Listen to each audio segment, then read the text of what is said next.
How to use Walmart rewards and cashback. Hello, everybody, welcome back. If you would like to use those features on Walmart, you may follow the steps. So, first of all, head over to Walmart application and then open it up on your screen and log in into your account. Now, once you are logged in, you may just go ahead and locate over the products that you would like to check out with, that you would like to purchase.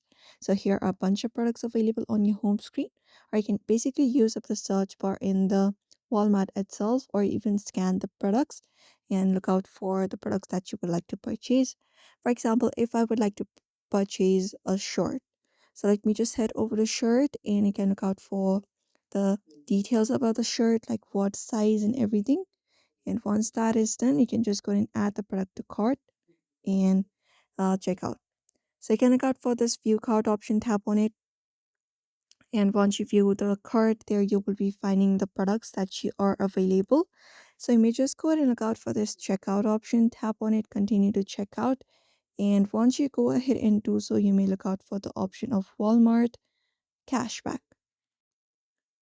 which should be something like this. So you can just go ahead and look out for this Walmart cash option. Just go ahead and select it up. And if any cash back is available, it will basically be applied and you will be getting the rewards within Walmart. You can just go ahead and continue proceed with the process of checkout. And when you do so, it will be applied. So therefore, you may also follow the same process if you would like to look out for Walmart cash and rewards. So I hope this video was helpful. Give it a thumbs up and subscribe for more tips and tutorials.